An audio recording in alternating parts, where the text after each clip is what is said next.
Mesdames, Messieurs les ministres, Messieurs les ambassadeurs, Mesdames, Messieurs les parlementaires, général, Mesdames, Messieurs, j'ai l'honneur et le plaisir de vous rencontrer aujourd'hui à ce colloque qui a le plaisir d'être placé sous le patronage de Monsieur Jean-Pierre Bel, le président du Sénat, et je lui en suis profondément reconnaissante.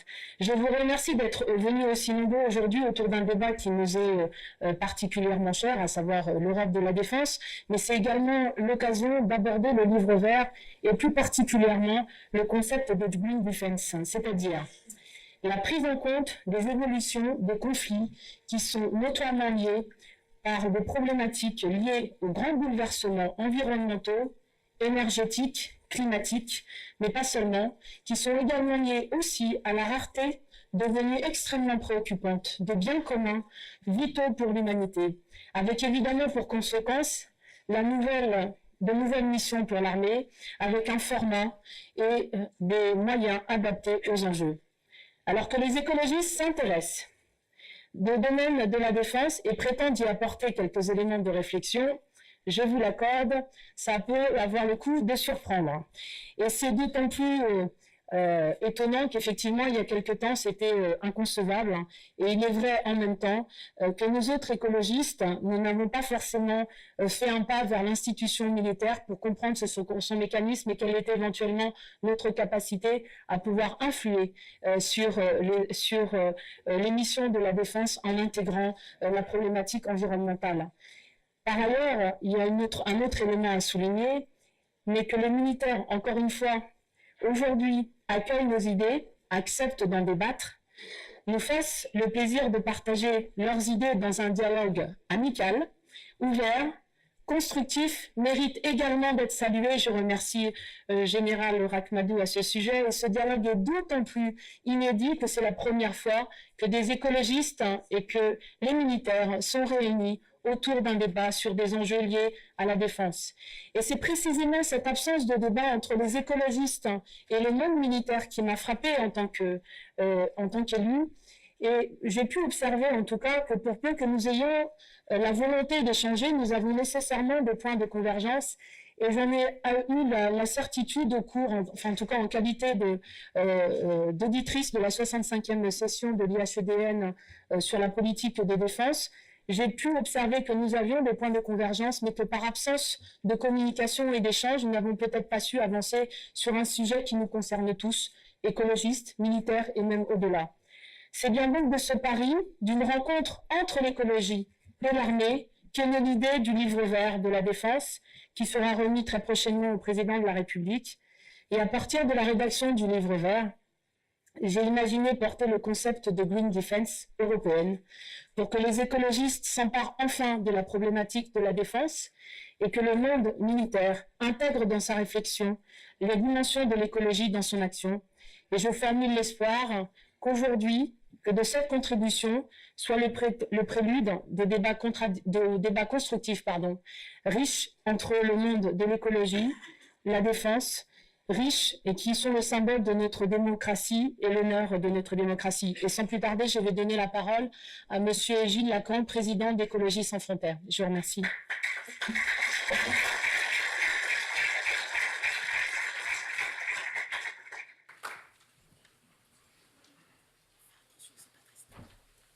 Merci. Bonjour, Madame la sénatrice, Mesdames, Messieurs, c'est un grand honneur pour moi d'avoir été invité par la sénatrice Leïla Aïchi à ouvrir ce colloque consacré aujourd'hui sous le haut patronage de M. Jean-Pierre Bel, président du Sénat à l'Europe de la défense. Je suis d'autant plus honoré d'introduire ce débat qui participe de hautes personnalités civiles et militaires, françaises et étrangères, dont la présence dans cette enceinte apporte un crédit tout particulier à l'initiative de Mme Aïchi. S'interroger sur l'avenir de la défense européenne constitue déjà une démarche courageuse dans une période marquée tout à la fois par ce qu'on appelle l'euroscepticisme et par la réduction drastique, sans doute périlleuse, de nos budgets militaires. Doubler cette question d'une interrogation sur les missions de la défense au regard des nouveaux risques environnementaux consécutifs au dérèglement climatique et à l'épuisement des ressources naturelles, pourrait alors relever de la gageure. Mais je crois qu'aujourd'hui, il serait déraisonnable d'occulter ces problèmes si l'on veut anticiper les menaces et se préparer à y faire face, ce qui est le propre, semble-t-il, d'une sécurité bien comprise. Pour traiter ces questions, et c'est là sans doute la seconde audace de Mme Haïfi, il a été décidé de réunir dans une même conférence des participants venant de cultures différentes, pour ne pas dire opposées, de faire dialoguer de manière totalement inédite, du moins à ma connaissance, militaires et écologistes. Qui aurait cru que l'on pourrait voir ensemble débattre, à la même tribune, le chef d'état-major de l'armée de terre française et le président du groupe des députés verts au Parlement européen. Que les organisateurs de ce colloque en soient remerciés, mais aussi et surtout les hautes personnalités intervenantes qui ont répondu positivement à l'invitation qui leur était faite, en acceptant le principe comme la publicité d'un tel débat. Nous aimons tous lire le mercredi matin, dans notre hebdomadaire préféré, les réparties parfois cocasses entre le Grand Duduf et l'adjudant Cronenbourg. Aujourd'hui, même si nous devons conserver un certain sens de l'humour, nous allons aborder les problèmes très sérieux, puisqu'ils mettent en cause la défense de notre continent et donc la survie même de notre foyer de civilisation. Un mot encore pour signaler la publication du très intéressant ouvrage « Le livre vert de la défense » qui est à l'origine de la tenue de ce colloque.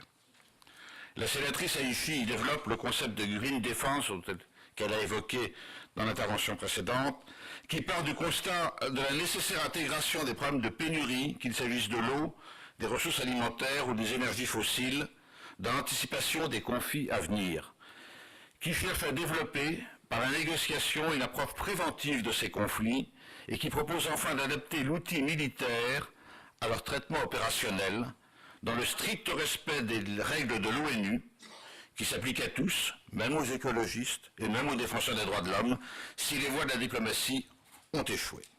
Comme vous le voyez, la matière est particulièrement riche et nous n'aurons certainement pas épuisé les sujets de discussion à la fin de cette matinée.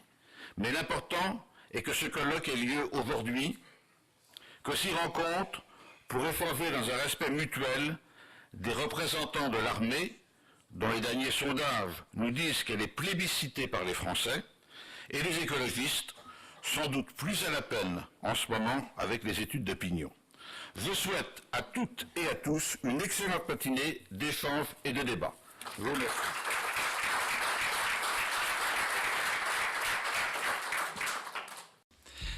Alors, ce colloque consacré à l'Europe de la défense est né, je crois, d'une rencontre entre Madame Leïla Haïfi, qui en est l'organisatrice, jeune sénatrice verte de Paris élue en septembre 2011, et une rencontre avec le général Bertrand Ract-Madoux, chef d'état-major de l'armée de terre depuis septembre 2011. Il y a comme une coïncidence déjà.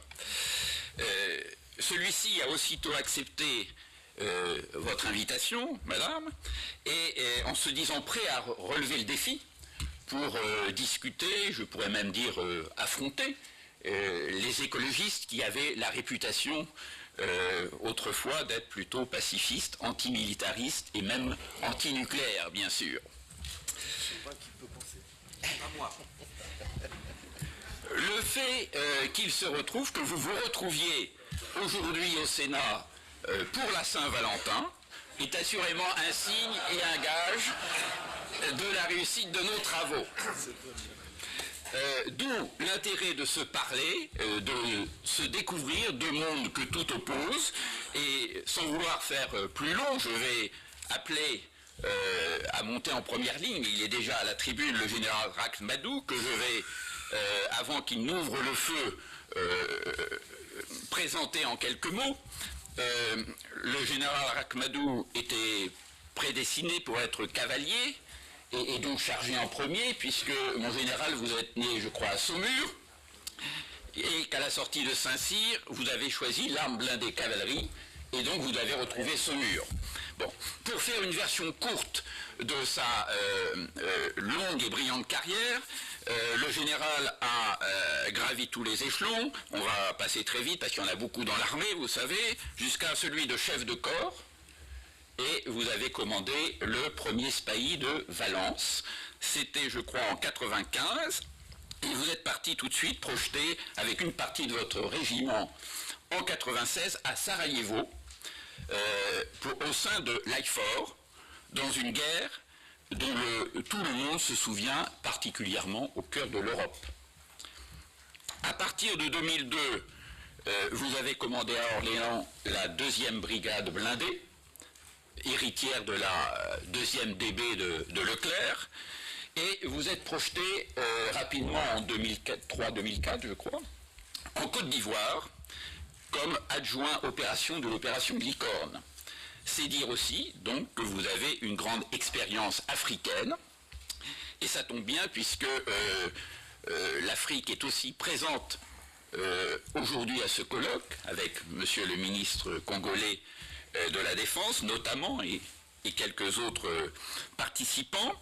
Vous revenez d'ailleurs d'Afrique, où vous étiez le mois dernier au Mali et en Centrafrique, pour prendre le contact auprès de nos troupes, qui sont dans ces pays certainement pour beaucoup plus longtemps qu'on ne le pense, mais vous pourrez peut-être nous le dire, dans le cadre des opérations Serval et Sangaris. Alors, je crois que vous avez fait aussi l'IHEDN, vous étiez de la 52e session, et la meilleure en général, comme disent tous les membres de l'IHEDN, et la 65e peut rejoindre la 52e. Vous avez occupé de nombreux postes d'état-major, jusqu'à celui prestigieux de CEMAT, chef d'état-major de l'armée de terre, dont vous êtes aujourd'hui le grand patron. Après avoir été pendant quelque temps, il faut le rappeler, juste avant le numéro 2 de la DGSE, c'est dire que le général connaît bien beaucoup de secrets sur les hommes et les menaces qui nous entourent aujourd'hui et demain. Mon général, c'est à vous. Merci beaucoup, Bruno Fanouki, et merci surtout à vous, Madame la sénatrice Leila Haïchi, de nous avoir invités tous, parce que je crois que c'est pour moi en tout cas une grande fierté et une grande joie d'être invité à parler de notre métier, de notre mission, mais c'est une plus grande satisfaction encore que de voir des concitoyens, des partenaires étrangers, des élus s'intéresser aux armées, à la défense et à l'Europe, bien sûr. Je me réjouis donc de ce colloque qui nous permet de partager notre goût commun et prononcé pour la couleur verte, et qui montre que armée de terre et Europe écologie peuvent parler ensemble d'un sujet aussi capital que celui de la défense. En tout cas, je crois qu'au moins aujourd'hui, on peut dire que la terre est verte. Et puisqu'il sera question d'eau et de ressources tout au long de cette journée, je formule le vœu qu'elle devienne verte là où elle ne l'est pas encore. À défaut de fixer un cadre à ce débat qui me semble un objectif un peu ambitieux, voire peut-être utopique compte tenu des hautes personnalités qui m'entourent, je vais plutôt en quelques minutes vous livrer ma propre vision de praticien de l'Europe de la défense. Vous ne serez pas surpris de m'entendre vous dire que le nouvel ordre international se caractérise par sa parfaite instabilité. Depuis une vingtaine d'années, nous assistons à une forme de transition stratégique marquée par la disparition simultanée de la vraie guerre et de la vraie paix. L'Europe, comme le reste du monde, fait face à une situation marquée par l'incertitude et dans laquelle les défis sécuritaires se sont multipliés et diversifiés. Le livre blanc de 2013 définit de façon très précise les risques et les menaces auxquels la France est exposée, et devant une audience aussi avertie, je ne veux donc ni les rappeler, ni discuter de leur pertinence. D'autant moins d'ailleurs que j'ai, comme les autres chefs d'état-major, et comme vous, madame, apporté ma modeste contribution au sein de la commission.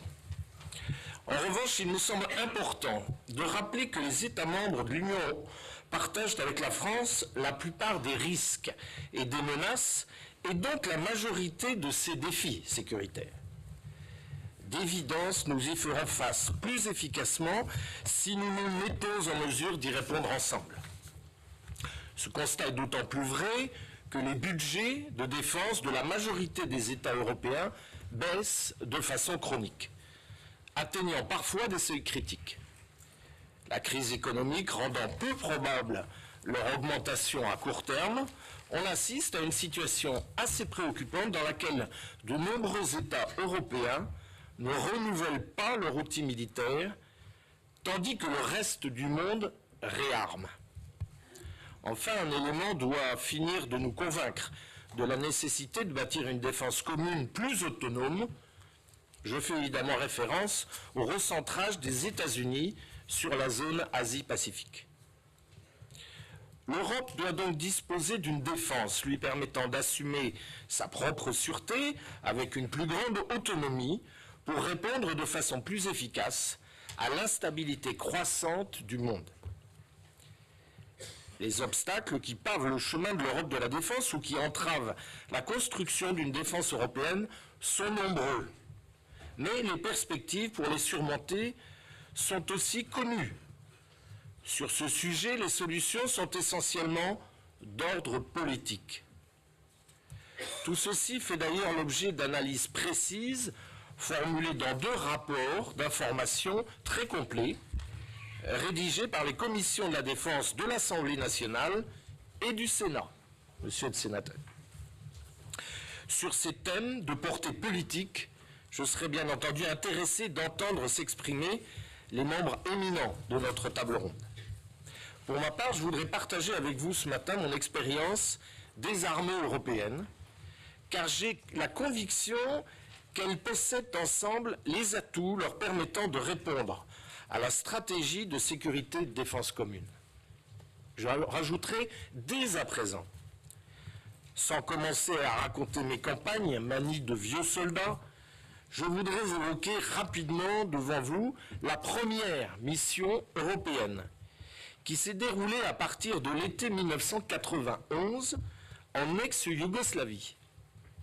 C'est un fait marquant, car ce fut la toute première réaction internationale, et d'ailleurs la seule avant des mois, avant avril 92, arrivée de l'ONU, à une crise qui allait embraser les Balkans. Ce fut aussi malheureusement en janvier 1992 la mort des premiers soldats européens en opération, dont un de mes camarades, Jean-Louis Echen, officier de marine, qui appartenait à notre équipe d'observateurs de l'Union européenne. Nous avions alors pour seul équipement notre paire de jumelles et pour protection la légitimité de notre mandat international. Plus de 20 ans après, j'observe qu'il y a eu de réelles avancées, à pas compter sans doute, mais qui constituent tout de même des progrès notables. Je voudrais appuyer ma réflexion sur un constat simple. Les armées européennes disposent d'un niveau globalement homogène qui leur permet d'opérer efficacement ensemble. Les liens historiques et culturels facilitent inévitablement ce rapprochement. Mais l'intégration de 22 États de l'Union européenne dans l'OTAN joue également un rôle capital. En matière de convergence militaire, l'Alliance atlantique produit incontestablement des effets positifs, parmi lesquels je retiendrai la standardisation des procédures opérationnelles et des concepts d'emploi et l'interopérabilité des capacités militaires.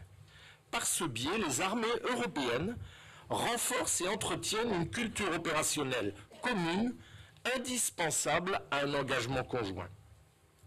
Pour être clair, il faut reconnaître que l'Union européenne tire un réel bénéfice de l'OTAN, nos armées profitant pleinement de cet espace naturel de coopération militaire, à ce stade sans équivalent. Il s'agit d'une forme de complémentarité entre l'OTAN et l'Union européenne qui sert finalement notre politique de sécurité et de défense commune plus qu'elle ne l'a servi, puisqu'elle contribue à mettre à disposition de l'Union des forces déjà prêtes à s'engager. L'Europe a d'ailleurs mis sur pied ses propres capacités militaires de réaction rapide susceptibles de se déployer dans le cadre européen. Il s'agit, vous le savez, du corps de réaction rapide européen et du groupement tactique de l'UE, aussi connu sous le nom de GT 1500. Le corps européen, qui a été créé en 1992 sur une initiative franco-allemande, a déjà été déployé en Bosnie, au Kosovo et plus récemment en Afghanistan, signe qu'il ne s'agit pas d'un outil virtuel, mais bel et bien d'une capacité de commandement efficace et reconnue comme telle. Concernant le GT 1500, dont le concept a été entériné en 2004 sur une initiative de la France, du Royaume-Uni et de l'Allemagne, il s'agit d'une unité tactique parfaitement opérationnelle. Ces délais de réaction de quelques jours en font également un moyen tout à fait adapté à la gestion de crise. La recommandation du Conseil européen de décembre 2013 visant à améliorer sa déployabilité pose en fait davantage une question de volonté politique que de capacité militaire. En 2003, l'opération Artemis au Congo fut la première à démontrer la capacité des armées européennes à opérer ensemble avec succès à plus de 6000 km de leurs frontières. Celles qui sont conduites aujourd'hui, mission de type Petersberg, confortent la pertinence de la contribution militaire européenne à la gestion de crise. Je fais référence à Althea en Bosnie, Atalante au large des côtes somaliennes, EUTM Mali et demain EUFOR RCA. Toutes ces opérations attestent d'ailleurs de la volonté collective de participer aux efforts internationaux et régionaux visant à renforcer la sécurité globale.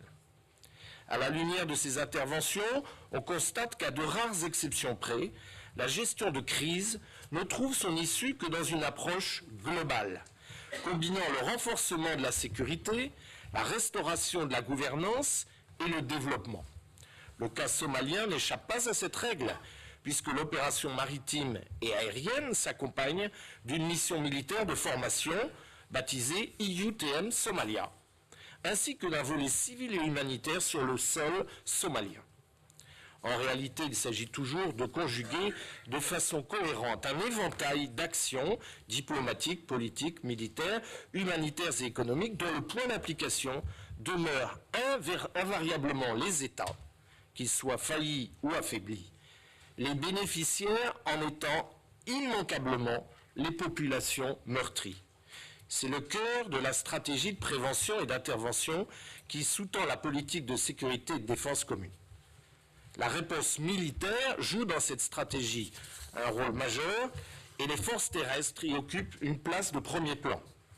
En matière de prévention des crises, le déploiement de forces prépositionnées telles que le pratique la France, à proximité des foyers potentiels de crise, constitue d'évidence une solution adaptée. Tout comme le renforcement des capacités des États tiers en matière de sécurité et de défense contribue à garantir leur stabilité en consolidant leur souveraineté. Chaque année, la coopération militaire française, enviée par nombre de nos homologues étrangers, apporte sa contribution à la formation de plus de 20 000 militaires africains. En gestion de crise, on sait combien le temps est nécessaire pour réconcilier des belligérants, reconstruire un pays et poser les fondements d'un développement durable. Les troupes au sol savent accompagner ces lentes transitions. Parce qu'elles en ont acquis l'expérience au fil du temps, elles intègrent leurs actions dans une approche globale et elles maintiennent un climat sécurisé en éteignant les crises aiguës qui surgissent inévitablement au cours de ces processus longs de transformation. Elles sont enfin capables de maintenir, avant de se retirer, une présence rassurante et impartiale pour accompagner les ultimes étapes du redressement. De ce point de vue, l'idée consistant à penser qu'il soit possible de résoudre des crises sans mettre de troupes au sol relève de l'utopie. L'exemple libyen est de nature à nous convaincre de cette réalité. L'exemple centrafricain nous montre qu'il faut des troupes aguerries en nombre suffisant. Enfin, l'exemple malien illustre quant à lui combien l'engagement de soldats au contact d'un adversaire représente souvent un choix difficile pour les sociétés occidentales. Cette opération montre en revanche tout le soutien qu'il est possible d'obtenir de nos partenaires européens sur des capacités indispensables et critiques, comme par exemple le transport stratégique ou le soutien médical. En conclusion, je voudrais dire qu'il ne faut pas désespérer de tout. Pour ma part, je vois au quotidien les armées de terre européennes se rapprocher les unes des autres de façon pragmatique et bien souvent sur un mode bilatéral. Je salue d'ailleurs le constat récent des auteurs du livre vert de la défense, convenant comme nous de l'importance pour nos pays de conserver des soldats en nombre suffisant pour garantir l'avenir. Vous comprendrez donc que la convergence de nos capacités militaires me préoccupe moins que l'idée selon laquelle la paix pourrait sembler désormais si normale sur le vieux continent qu'elle ne justifierait plus d'en payer le prix. Je vous remercie de votre attention.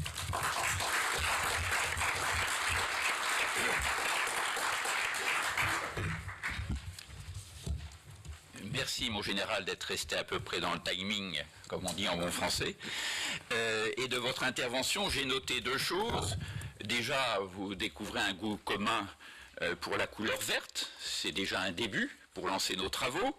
Et puis aussi que l'Union européenne tire un réel bénéfice de l'OTAN, représenté ici par son secrétaire général adjoint, une forme de complémentarité entre l'Union européenne et l'OTAN, ce qui n'est pas toujours évident, puisqu'on sait que l'Europe de la défense peut paraître être aussi la grande rivale de l'organisation atlantique. Alors, on ne présente pas Dany le Rouge, figure emblématique de mai 68, même s'il a beaucoup évolué quand même depuis, notamment sur ces questions de défense.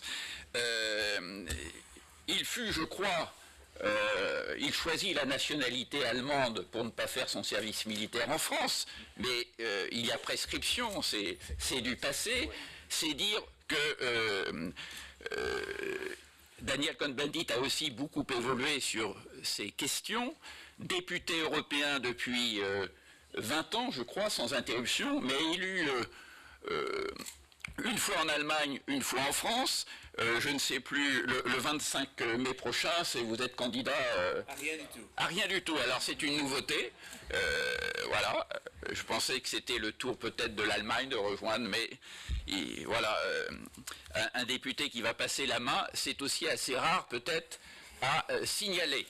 Voilà. Sans plus attendre, je vous cède la parole. Merci pour cette invitation. Alors d'abord, je n'ai jamais été pacifiste. Et pour une raison très simple. Je suis né le 4 avril 1945. J'ai été conçu par mes parents quand ils ont appris le débarquement des Alliés en Normandie. Je suis l'enfant d'une intervention militaire. Donc il n'est pas possible d'être pacifiste. C'est pour cela que je crois deuxièmement, c'est vrai que j'ai choisi la nationalité allemande, c'était pas pour faire mon service militaire en Allemagne, mais c'est justement parce qu'à l'époque en Allemagne, les enfants de réfugiés qui avaient été persécutés par les nazis ne devaient pas faire leur service militaire, donc c'était pour ne pas faire du tout mon service militaire. En 95 à Sarajevo, nous aurions pu nous rencontrer. Car depuis 1993, je militais contre pratiquement la majorité des partis écologistes, mais la majorité des opinions publiques pour une intervention militaire en Bosnie. Et je crois que le drame, c'est qu'on a dû attendre Srebrenica pour intervenir, alors qu'on aurait pu éviter Srebrenica si on était intervenu avant. Donc, je suis pour... Dans certaines situations historiques, on pourrait parler du Rwanda et d'autres, je reviendrai sur l'actualité, pour une intervention militaire si elle est nécessaire. Je crois que la stratégie qui vient d'après la Bosnie de l'ONU, la responsabilité de protéger, responsibility to protect, donc nous oblige dans certaines situations, pour protéger les populations, nous, c'est-à-dire la communauté internationale, à intervenir. Maintenant, parlons de l'Europe. En Europe, il y a 1 800 000 soldats en uniforme. 1 800 000. Le budget européen, des budgets européens de la défense ensemble, c'est plus de 200 milliards d'euros. C'est le deuxième budget militaire sur la planète, si vous prenez les budgets européens. La Russie, c'est à peu près 96 à 100 milliards exactement, c'est difficile d'avoir les chiffres réels.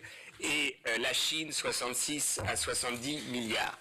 Donc, il y a une réalité européenne. Mais si je vous dis 1 800 000 soldats européens en uniforme et que je vous pose la question pourquoi faire?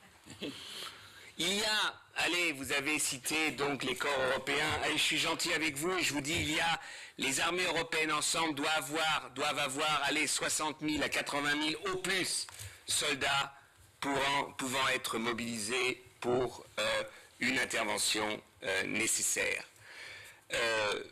Nous avons 200 milliards. Moi, l'idée qui existe et que nous discutons, c'est qu'avec un budget de 100 milliards et une armée européenne de 300 à 400 000 soldats, nous serions A, beaucoup plus opératoires, et B, nous pourrions faire des économies pour développer la deuxième phase de la protection, qui est la protection civile. D'ailleurs, Michel Barnier, quand il était commissaire, quand il était responsable, il est toujours commissaire, avait développé cette idée d'une protection civile européenne, justement de mettre ensemble, quand il y a des crises écologiques, des crises humanitaires, de mettre ensemble des tremblements de terre, etc., de mettre ensemble les capacités d'intervention civile de l'Europe. Parce que, nous l'avons vu lors des tsunamis, etc., aucun État membre de l'Europe n'est capable seul de répondre aux défis. Donc la mutualisation des capacités civiles et militaires pour la protection me semble à l'ordre du jour. Seulement, nous avons un problème. Et c'est tout le problème du débat sur l'Europe qu'on retrouve sur les problèmes de défense. C'est que la plupart des responsables politiques ont une vision nationale de la chose. On l'a vu, et là, c'est pas pour critiquer qui que ce soit, mais aussi bien lors de l'intervention en Libye, alors on peut discuter maintenant si c'était juste ou pas, mais moi je crois que si on reprend la responsabilité de protéger de l'ONU, une intervention en Libye avant les massacres qui auraient eu lieu à Benghazi si Kadhafi avait pris Gendavi me paraissait tout à fait légitime. Mais à partir de là, comme l'Allemagne ne voulait pas, eh bien ce sont les Français et les Anglais qui ensemble ont pris l'initiative seulement. Alors vous me corrigerez si c'était pour de 8 jours ou 10 jours, il y avait un manque de munitions et on a dû demander à papa ou maman, vous vous appelez les États-Unis comme vous voulez, de nous pourvoir en munitions, étant donné qu'aussi bien la France et les Anglais n'étaient plus capables d'assumer seuls. Et ça, je crois que ça symbolise le problème. Dans 30 ans, aucun État membre de l'Union européenne, aucun, même pas la mienne, ne fera partie du G8. Dans 30 ans, l'influence de la France, si on garde la France comme elle est, l'influence de la France dans le monde correspondra à l'influence du Luxembourg en Europe. On peut vouloir devenir le Luxembourg et un paradis fiscal. Est-ce que c'est ça l'idée? Comment? On n'est pas parti pour. On n'est pas parti pour, mais ça c'est autre chose. Mais je veux dire par là que est-ce que c'est ça l'idée de civilisation qu'ont les Français? Je ne crois pas. Je ne crois pas. Et que je crois que la souveraineté politique, et dans la souveraineté politique, il y a aussi la souveraineté dans des situations précises de devoir intervenir. Le Mali en est un exemple, Centrafrique un autre exemple, la Libye était un exemple. Eh bien, je crois que ça ne pourra se faire que si nous allons vers une armée européenne. Alors, je sais que ça va mettre longtemps, mais le problème, il est là. Aujourd'hui, dans le processus de construction européenne, nous devons aller vers une armée européenne. Une armée européenne, cela veut dire redéfinir la démocratie européenne. Qui décide et comment des interventions? Ça ne peut plus se faire simplement au niveau national. Ce n'est pas possible, parce que pour la simple raison que si on n'est pas capable de le faire seul, et je crois que la démonstration est faite, et même la France au Mali, alors vous avez été très élégant, comme un général doit être, vous dites, bah, c'est bien, les Allemands vont nous aider, ils vont nous donner des ambulances, des infirmiers et des infirmières, ils participent à la formation des soldats, c'est très important. Moi j'ai dit au Parlement européen, j'avais la phrase un peu moins élégante, en fait les Allemands nous disent, allez au casse-pipe, et nous on vous envoie les infirmiers et les infirmières. Je sais, c'est un peu rapide, mais c'est malheureusement la vérité. Et je crois qu'aujourd'hui, le débat qu'il faut initier, non pas seulement au Sénat, à Paris, mais dans toute l'Europe, c'est comment formuler une idée de la responsabilité commune. Nous avons, en tant que, disons, France ou Allemagne ou Italie ou Luxembourg ou Pays-Bas, je ne sais quoi, nous avons une responsabilité commune face aux grands problèmes du monde. Les grands problèmes du monde aujourd'hui et de demain, ce n'est pas que la France ou l'Allemagne ou l'Italie vont être attaqués par des martiens venus je ne sais où. Tout le monde le sait. Aujourd'hui, dans le monde globalisé, ce sont des crises. On a parlé du Mali, on peut parler des différentes régions du monde où on voit ces crises et, par exemple, la chose la plus horrible qui arrive aujourd'hui, eh bien, on regarde ailleurs, c'est la Syrie. Où est-ce qu'on est en Syrie? Alors évidemment, à partir du moment où les Américains ont ex cathedra décidé qu'on ne peut rien faire et que tout le monde était content de dire qu'on ne peut rien faire, alors évidemment, à chaque fois qu'on a les images de Homs et les images de Syrie, on est horrifié. Et j'entends partout, il faudrait faire quelque chose, mais personne ne veut, ne peut, ou on a la capacité, et donc on est responsable aujourd'hui de la plus grande crise humanitaire depuis le Rwanda. Donc 10 ans après, on va écrire qu'en Syrie, on a été comme au Rwanda. Ceci est parce qu'il n'y a pas de volonté, de structure commune de décision. Parce que c'est difficile. Parce qu'au moment où on aurait pu envisager, par exemple, une intervention qui était d'interdire à l'aviation syrienne de décoller, eh bien, il aurait fallu mobiliser un certain nombre de forces que personne n'avait la volonté politique. Et que la coopération, la préparation à ce genre d'intervention n'est pas réalisée. Et je crois qu'il faut faire une différence entre l'OTAN et l'Union européenne. Moi, j'ai jamais été contre l'OTAN. Je crois qu'une organisation transatlantique simplement dominée par l'intérêt d'une grande puissance, c'est-à-dire les États-Unis, ne peut pas fonctionner d'une manière positive. Mais quand il y ait un rassemblement des forces, disons, occidentales, me paraît justifié, mais nous ne sommes plus à l'époque de la guerre froide. Et d'ailleurs, la preuve, c'est qu'aujourd'hui, même avec l'OTAN, la capacité politico-diplomatique destructrice de la Russie, eh bien, nous n'avons rien à lui opposer. Nous n'avons rien pu opposer sur la Syrie, et nous voyons dans tous les conflits, l'Ukraine, que politiquement, nous n'avons aucune réponse à la stratégie absolument destructrice, politiquement destructrice de la Russie. Donc je crois qu'on ne peut pas réduire le problème de la coopération militaire, donc de la capacité d'intervention. Je ne dis pas qu'il fallait intervenir en Ukraine militairement, mais ça prouve donc notre incapacité politique. Et donc, non mais je veux dire que si on n'est pas, je veux dire, l'exemple de notre incapacité en Syrie donne les mains libres à la Russie en Ukraine. C'est évident. C'est évident, et d'ailleurs la solution n'est pas simple.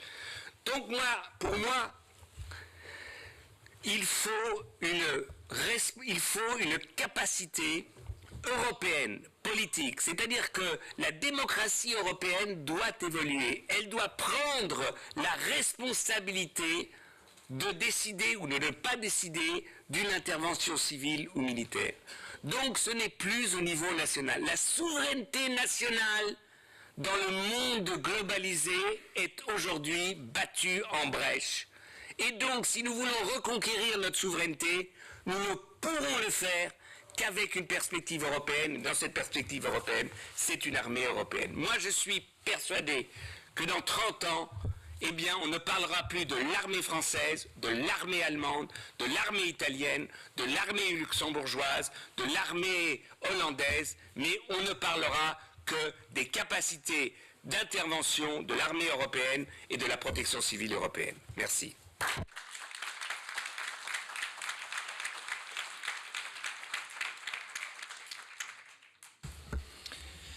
Merci pour cette contribution bien évidemment animée. Alors on a bien compris qu'en attendant cette armée européenne qui ne va pas se faire du jour au lendemain, j'ai noté que vous n'aviez jamais été contre l'OTAN.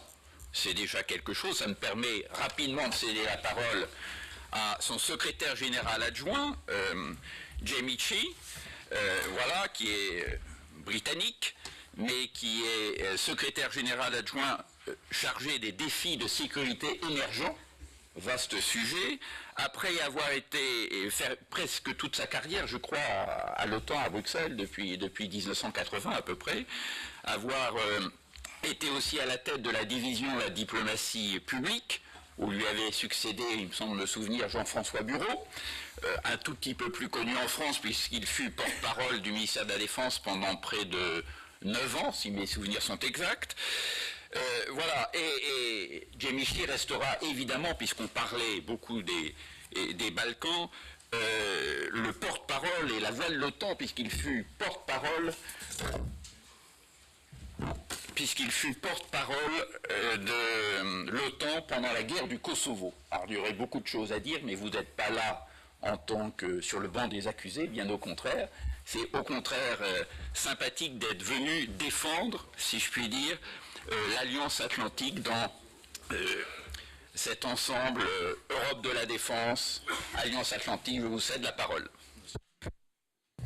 Bruno, merci. Je dois dire d'entrée de jeu que ma performance, ma prestation de porte-parole, plutôt que de me mettre sur le banc des accusés, m'a permis d'être élu par le magazine français Elle, le 5e homme le plus sexy du monde en 1999. Donc j'en tire tout de même un côté plus positif que ça. Je voudrais aussi vivement, chaleureusement remercier la sénatrice Etchi de m'avoir invité aujourd'hui. Je dois vous confesser que quand j'ai vu le nombre d'intervenants à la tribune, je craignais que nous soyons plus nombreux ici que vous dans la salle.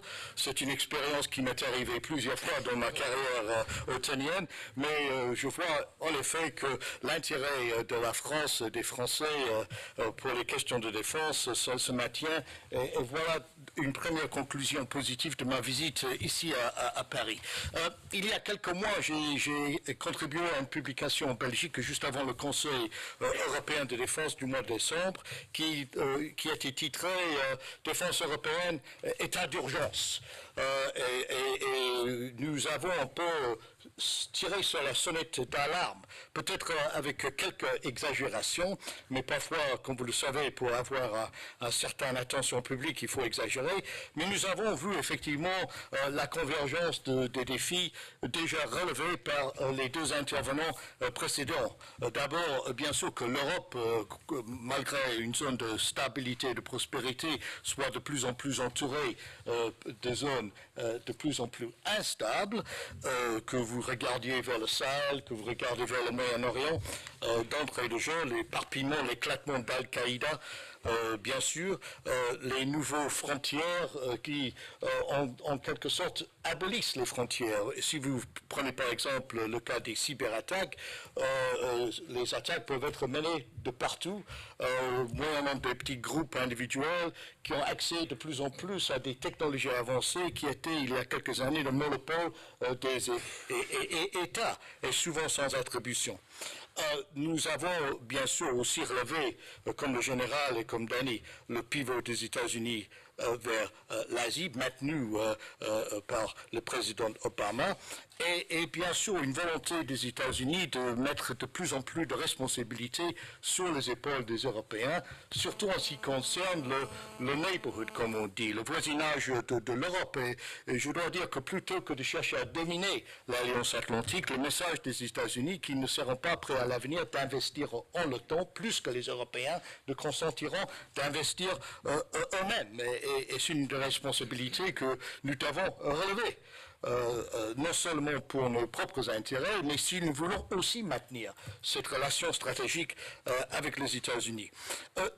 Un exemple aussi qui m'a frappé, j'ai lu dans un journal britannique, le Guardian, l'autre jour, que l'année prochaine, alors que nous serions, nous les Anglais, partis de l'Afghanistan avec la fin de la mission de FIA, ce sera la première année, depuis 1914, le début de la Première Guerre mondiale, où les soldats britanniques, merci Claude France, ne seront pas engagés dans une action militaire.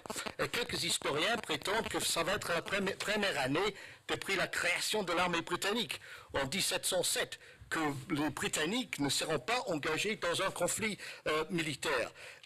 Et notre opinion publique en Angleterre est très contente de cette situation, comme vous avez vu lors de la vote sur la Syrie dans la Chambre des communes. Et les sondages montrent, non seulement en Angleterre, mais dans d'autres pays, que même si les intérêts stratégiques sont directement affectés, le public restera sceptique devant l'option d'une intervention militaire. Il y aura peut-être des interventions, mais la barrière, les conditions d'emploi vont être beaucoup plus exigeantes. Et je partage entièrement là-dessus l'opinion de Danny. Notre opinion publique se demande si nous n'avons plus besoin des armées pour la défense du territoire, suite à la disparition du pacte de Varsovie. Si nous n'allons plus faire des interventions comme l'Irak ou l'Afghanistan parce que nous n'avons plus les moyens ni la volonté. Si nous, après, à la lumière de l'expérience du 11 septembre, nous voyons qu'on ne peut pas combattre le terrorisme avec les grandes armées, mais plutôt que par les services de renseignement ou les forces spéciales. Si, heureusement, en Europe aujourd'hui, nous n'avons plus besoin des forces armées pour nous opposer au séparatisme géographique, heureusement, nous sommes capables maintenant de résoudre ces questions par des moyens de négociation et des moyens politiques. Et si nous n'avons plus le service militaire, donc nous n'avons plus besoin des armées comme une espèce de colle, d'effet d'unité internationale, à quoi vont servir nos forces armées? Je sais que pour nous, les spécialistes, ça peut paraître évident, mais j'ai l'impression, peut-être hors du contexte français, qui est un peu différent, mais dans plusieurs autres pays de l'Union européenne, que plutôt que parler de capacité, d'intégration d'armées européennes, nous devons commencer par construire une justification très claire devant le public pour l'utilité de la force et l'utilité des armées. Il faut une nouvelle justification. Et à mon avis, c'est toujours quelque chose qui fait défaut. Et c'est un challenge non seulement pour l'OTAN, mais également pour l'Union européenne. Et je pense que nous devons travailler ensemble pour développer précisément cette nouvelle justification. Certainement, le rôle des forces armées dans les cas écologiques. J'espère que je n'ai pas provoqué par mes propos une réaction intempestive de Danny. Mais certainement, commencer par là. Comme je disais, le rôle des armées, certainement dans les cas de catastrophes naturelles, où elles sont souvent les premiers à arriver sur le terrain. Vous avez vu ça avec les ouragans ces derniers temps dans les Philippines, ou après le tsunami. Dans mon pays, l'Angleterre, nous connaissons les inondations les plus importantes en 2 siècles, et qui perdurent, comme vous avez vu. Vous avez exactement la même chose en France. Donc les armées comme facteur de stabilité civile et de secours humanitaire, certainement c'est une partie, non pas la totalité, mais une partie de la justification.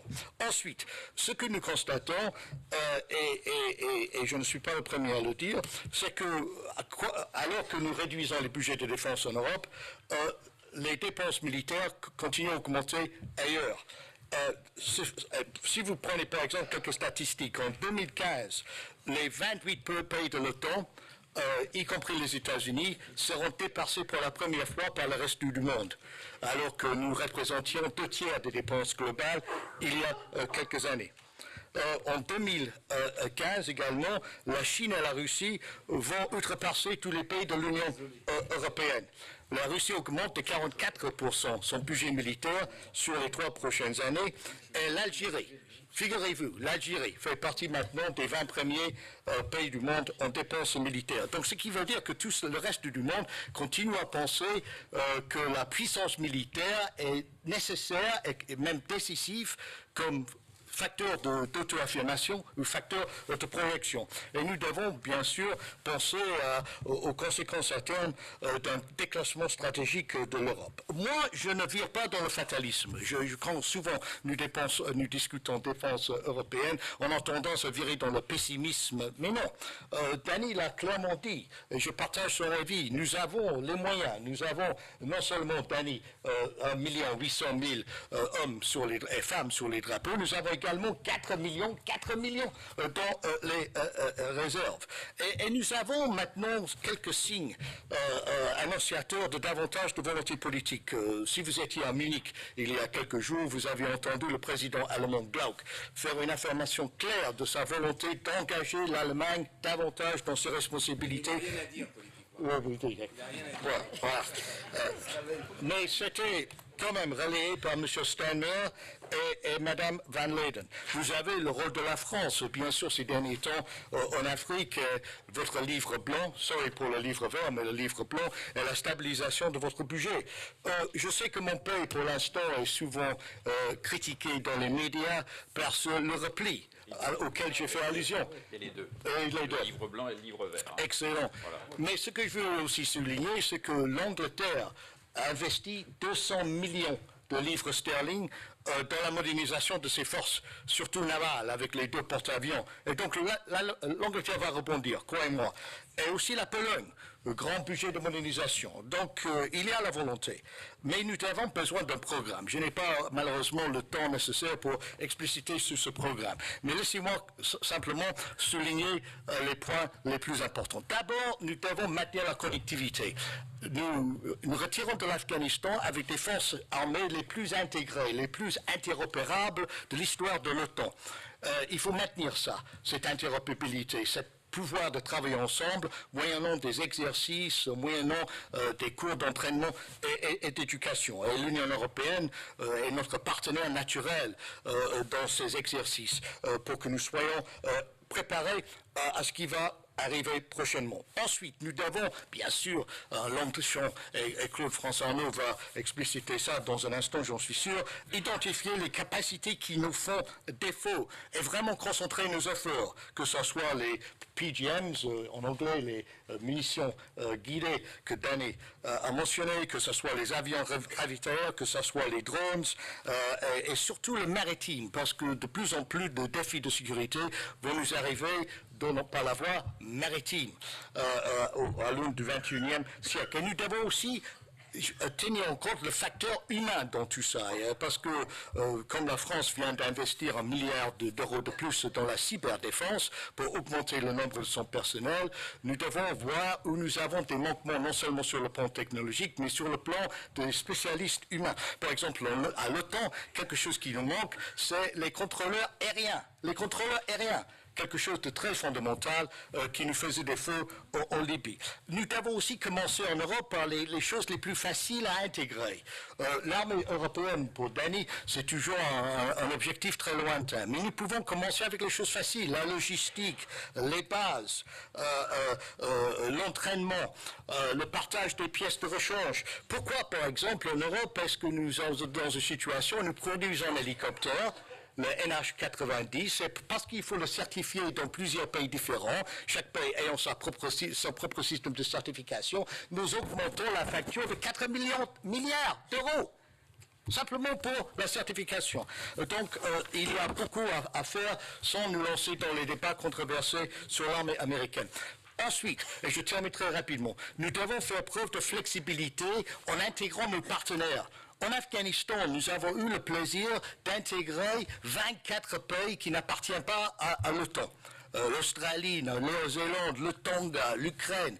Et il faut savoir garder cette interopérabilité pour bâtir les coalitions des volontaires à l'avenir.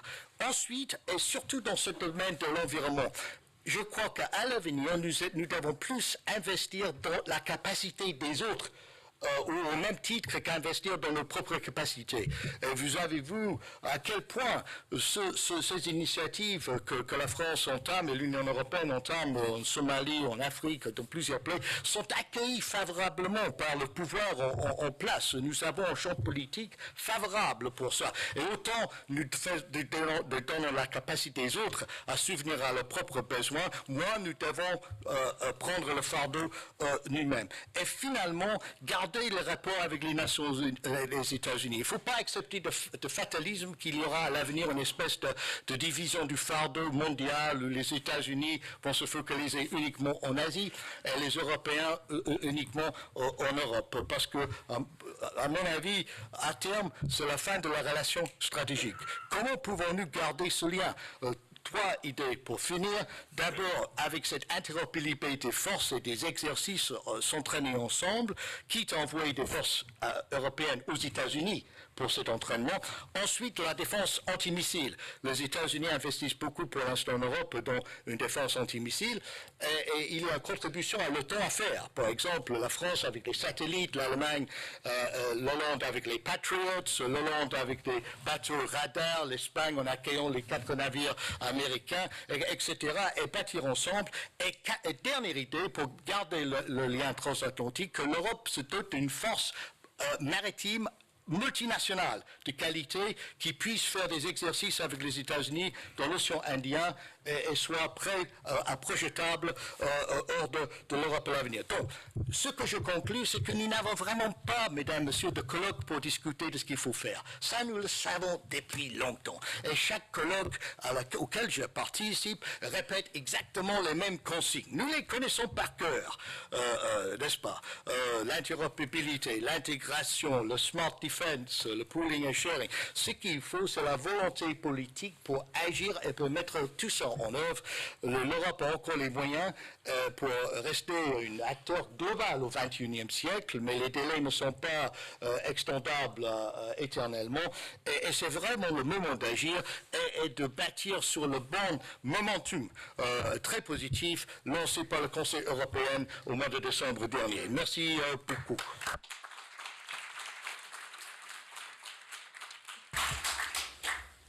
Merci à Giamici pour sa contribution. Il a notamment souligné que l'Angleterre allait rebondir avec un deuxième porte-avions. Apparemment, ça ne risque pas d'arriver à la France. Ça s'est oublié depuis longtemps.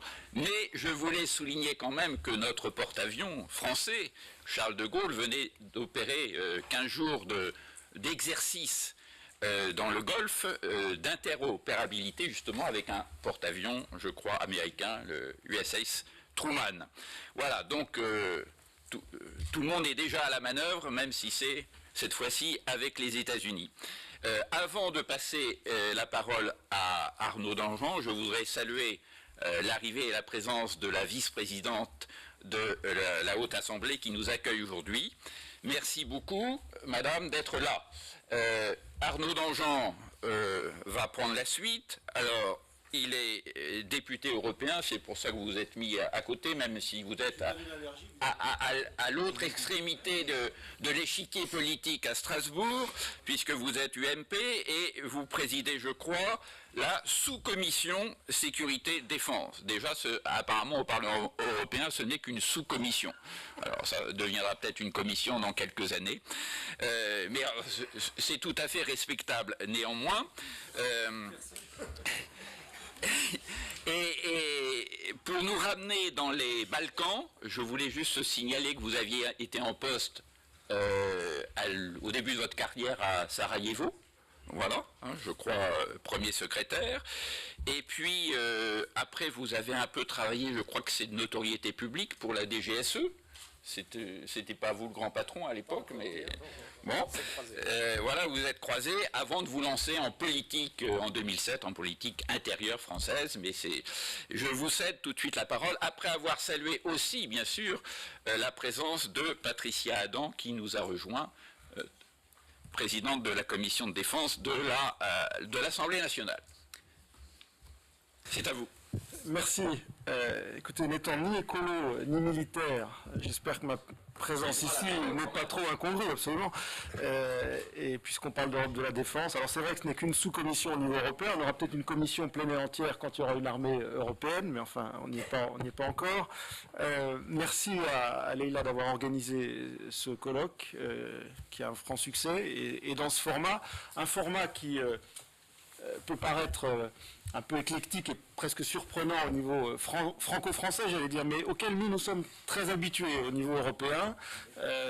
Avec Dany, on travaille beaucoup sur ces sujets-là, et dans un état d'esprit qui est quand même qui est l'état d'esprit européen, qui est assez consensuel. Certains le trouvent parfois trop consensuel. En tout cas, moi, je trouve qu'on a des échanges qui sont sans tabou, très décloisonnés, et depuis longtemps.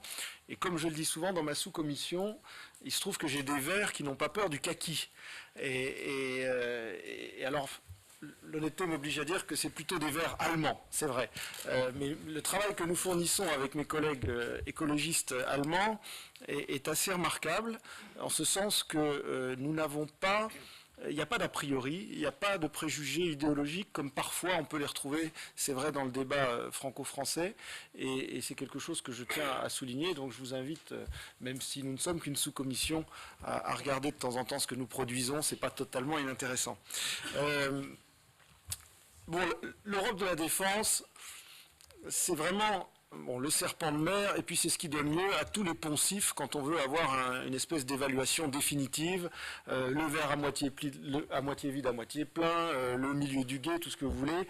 On ne sait jamais très bien où on en est, en fait, et vous trouverez toujours autant de gens pour vous louer les avancées de l'Europe de la défense, qui sont réelles, des acquis qui sont non négligeables, que ceux qui vont, par esprit chagrin, vous dire que ça va pas assez vite, pas assez loin, et que finalement c'est pas si significatif que ça. Alors, pour ma part, j'ai tendance à avoir un peu de schizophrénie. Quand je suis à Bruxelles, je suis très critique, parce que ça va pas assez vite, on va pas assez loin, il n'y a pas assez de volonté politique, il n'y a pas assez d'action commune. Et puis quand je me retrouve en France, comme on est dans un climat d'euroscepticisme ambiant, j'ai plutôt tendance à être positif et à dire mais si, ne négligez pas ce qui se fait au niveau européen, il se fait des choses.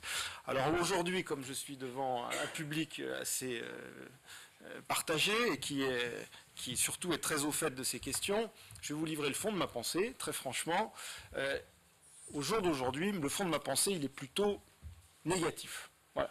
Et après 4 ans et demi de mandature à Bruxelles et Strasbourg, le constat que je dresse de l'Europe de la défense, il est plutôt négatif dans le sens où il me semble qu'on avait fait beaucoup de choses, qu'on avait eu 10 premières années très prometteuses, les années du lancement de la PESD qui suivait le traumatisme ex-yougoslave pour les Européens, c'est-à-dire en 99, après Saint-Malo, 99, 2010, je trouve qu'on avait eu des avancées assez spectaculaires, beaucoup d'opérations, des opérations importantes, significatives, efficaces, des institutions qui se sont créées, des gens qui portaient véritablement ces dossiers.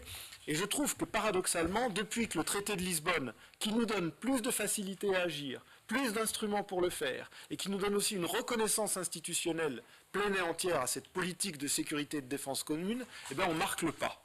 Alors c'est un peu paradoxal, c'est un peu contradictoire, mais c'est un peu décevant aussi. Et je suis plutôt actuellement dans cet état d'esprit un peu déçu. Le constat est là, la lucidité du constat est là. Et tout le monde l'a rappelé précédemment avec beaucoup de justesse et de pertinence, et ça avait été mis en exergue lors du sommet européen de décembre 2013 au niveau des chefs d'État et de gouvernement. Tout le monde est très lucide sur pourquoi nous avons besoin d'Europe de la défense. Le désengagement est le pivot américain, les crises qui se multiplient et qui ne cesseront pas dans notre entourage proche, les budgets nationaux qui sont structurellement en tendance déclinante, et ça va pas s'arranger. Donc tous ces facteurs objectifs sont compris, agréés, partagés par tous. Donc on devrait, à partir de ce socle commun de constat et de lucidité, avoir le courage de faire l'étape suivante. Malheureusement, là, on a... je vais employer une expression qui n'est pas très heureuse, mais on a une hétérogénéité dans le degré de courage des Européens. Et cette hétérogénéité, elle est finalement assez naturelle. Elle renvoie à l'hétérogénéité de nos capacités, de nos traditions, de nos budgets, de nos forces. Bref, tout ce qui fait la singularité de chacun des pays dans le domaine qui reste le domaine de souveraineté par excellence, la défense, qu'on appelle toujours dans chacun des pays la défense nationale. Alors on peut espérer, comme Dany l'a dit avec beaucoup d'éloquence, espérer que la perspective aille vers une armée européenne. Moi, je reste à la fois plus prudent, c'est pour ça que je suis conservateur et pas écologiste peut-être, mais je reste beaucoup plus prudent sur le timing. Je reste aussi beaucoup plus prudent sur l'idée même de cette armée européenne. Je trouve que dans la situation dans laquelle on est, bien souvent, parler d'armée européenne, même si c'est sans doute un objectif fort louable et tout à fait envisageable à très long terme, c'est un peu le chiffon rouge qui ne nous permet pas de faire les petites avancées dont nous avons aujourd'hui besoin. En particulier le chiffon rouge vis-à-vis de nos amis britanniques. Vous avez vu que même sans parler d'armée européenne, le Premier ministre Cameron, quand il est arrivé au sommet de Bruxelles au mois de décembre, il est arrivé tout de suite en disant « Je ne repartirai pas à Londres avec une armée européenne et puis commandée par un commissaire européen ». C'était absolument pas de ça dont il était question, mais tout de suite en plaçant la barre aussi haut et de façon aussi caricaturale, il tuait le débat. Il tuait le débat et du coup ça tuait toutes les petites avancées qu'on aurait pu espérer. Alors ce constat quand même très prudent que je suis amené à faire repose sur le fait que, je vous l'ai dit, je trouve qu'on a marqué le pas. Sur le plan opérationnel en particulier, le général Rakhmadou citait fort à propos les différentes opérations qui sont conduites sous bannière européenne. Et elles sont trop mal connues au niveau du grand public français, mais il y a des choses tout à fait utiles et efficaces qui se font au niveau militaire de l'Union européenne. Je salue le général Lecointre qui a commandé la première mission de formation de l'armée malienne, EUTM Mali. Dieu sait qu'on a glosé en France sur l'absence des Européens au Mali, mais la mission qui s'est mise en place pour la formation de l'armée malienne est une opération qui marche bien, c'est une opération européenne, et c'est une opération qui mérite d'être saluée. Pour autant, il me semble que sur l'ensemble des missions et opérations conduites par l'Union européenne au titre de sa défense, et qui inclut aussi des opérations civiles, beaucoup d'opérations civiles, une majorité d'opérations civiles, policières, douanières, de cessez-le-feu, de formation, je trouve que la pertinence de ces missions est quand même de plus en plus à mettre en question.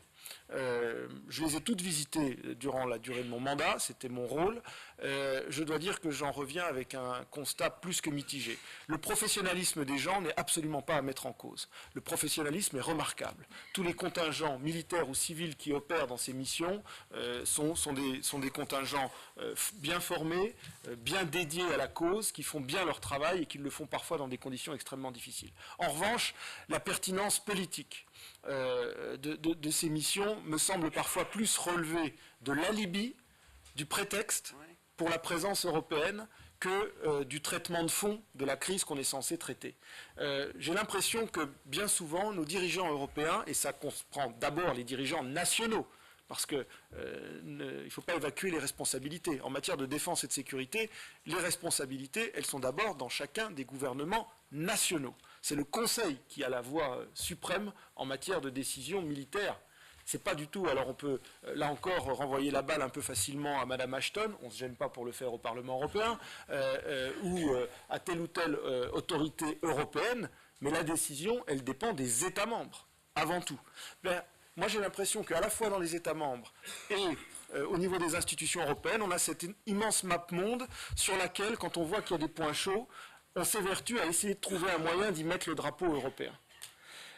Et parfois, ça nous amène à déployer des missions pour dire d'y être allé, et pour dire d'y être. Mais l'impact que nous avons réellement sur le terrain reste minime, ou parfois bien en deçà de ce qu'il devrait être. Et je pense qu'il faudra quand même s'interroger sur la pertinence de ces missions et pas avoir une espèce de fuite en avant qui fait qu'effectivement, dès qu'on a une crise qui intervient, il faut que l'Europe soit là à tout prix. Et puis on monte des missions comme ça. Je ne vais pas aller jusqu'à dire que c'est un peu ce qu'on voit en ce moment sur la Centrafrique, mais ça y ressemble un petit peu. Parce que la mission militaire qui est en train de se monter en Centrafrique, par respect pour ceux qui vont la faire et ceux qui l'ont décidé, je ne dirais pas que c'est une vaste blague, mais enfin, ce n'est pas une mission européenne. On nous annonce depuis 2 mois qu'elle va être déployée fin février. Elle ne sera pas déployée fin février, donc il faut arrêter aussi de se gargariser de choses comme ça, de se mettre des délais qui sont totalement irréalistes. On nous dit que ça va être une mission des renforts européens. la moitié des 500 personnels qui vont peut-être être déployés seront français. Et pour l'instant, la seule participation ferme qu'on nous annonce, c'est 55 Estoniens. C'est tout à fait remarquable pour les Estoniens. C'est tout à fait remarquable. Oui, la Pologne, on verra. Tout à fait remarquable pour les Estoniens. Cela étant, vous voyez la responsabilité des grands pays. Quand l'Estonie est capable de mettre quasiment 10% de ses forces armées effectives, oui, mais ça fait sourire. Moi, j'ai beaucoup de respect pour ce que font les Estoniens, mais ça devrait un petit peu interroger dans les grandes capitales européennes. Et ça, c'est une mission européenne. Et un tiers du contingent sera fourni par un pays tiers, en l'occurrence vraisemblablement un pays caucasien. C'est très bien les partenariats, c'est très bien les pays tiers. Mais nous avons, je vous le signale, avec cette mission RCA, une autre mission en Bosnie-Herzégovine, la mission Altea, dont moi je me demande franchement à quoi elle sert, parce que le problème en Bosnie-Herzégovine, il est politique, il est social, il est économique, comme on le voit en ce moment, il est tout sauf militaire. Mais on a cette mission, là encore un peu mission prétexte pour un certain nombre de pays, qui disent, mais si, regardez, on fait des choses militairement. La principale force contributrice sont les Turcs. C'est très bien, moi j'ai beaucoup de respect pour les Turcs, et en particulier pour l'armée turque, mais en fait c'est une mission européenne. Donc la mission européenne, les missions européennes maintenant s'appuient de plus en plus sur les pays tiers, sur les pays partenaires. Moi je regrette. L'Europe de la défense, c'est pas ça. Les partenariats, c'est bien, mais l'Europe de la défense, ça devrait déjà être les principaux pays européens qui s'impliquent. Et c'est loin d'être le cas. Alors on a rappelé toutes les contingences et les contraintes qui s'attachent au déploiement militaire allemand, les contraintes d'un autre ordre, qui sont d'ordre financier et capacitaire, qui touchent un certain nombre de pays. Je prends toujours l'exemple des pays du Sud, qui nous ont dit, en particulier sur le Mali, on aurait beaucoup aimé être avec vous. On n'en a simplement pas les moyens en termes de matériel et en termes de financement. Parce que ça coûte cher, et vous savez que les financements européens en la matière, et le président de la République a bien fait de poser ce débat au moment du sommet européen, parce que c'est un vrai problème de solidarité. La sécurité, c'est de la solidarité, et qui paye à la fin, ça pose un vrai problème au niveau européen. Eh bien, un certain nombre de pays européens ne sont pas en mesure d'aller sur des théâtres extérieurs parce qu'ils n'en ont simplement plus les moyens financiers à cause de la crise extrêmement aiguë qui les frappe. Donc là, nous avons un certain nombre de sujets de réflexion, mais vous voyez bien que sur le plan opérationnel, l'Europe, elle arrive après la bataille, bien trop souvent, c'est la perception juste qu'en ont nos concitoyens. Elle arrive après la bataille, c'est très utile aussi d'être après la bataille. Il y a plein de choses à faire après la bataille. Mais tant que nous ne serons pas capables d'y aller pour la bataille, nous serons quand même très en deçà des ambitions légitimes que nous devrions avoir. Nous, Européens, parce que les chiffres sont là, ils ont été rappelés. Tu as rappelé les chiffres en termes budgétaires, en termes de force. L'Europe reste une grande puissance. L'Europe reste militairement quelque chose qui compte. Le voyage du président de la République aux États-Unis l'a montré. C'est la France, mais à travers la France, c'est aussi l'Europe. Donc nous comptons sur la scène internationale dans l'absolu. Mais bien trop souvent, cet absolu reste virtuel. Et là, nous avons quand même un vrai problème politique qui tient à des rythmes de décision différents dans chacun des États et à cette hétérogénéité de systèmes de décision et de courage, si vous voulez, à afficher des ambitions européennes. Comment on avance, comment on s'en sort? Parce qu'on peut avancer, malgré tout, il ne faut pas, encore une fois, voir tout en négatif. D'abord, on peut avancer par le bas, j'allais dire. Et ce n'est pas du tout péjoratif, mais je pense qu'on peut effectivement beaucoup progresser par des aspects techniques.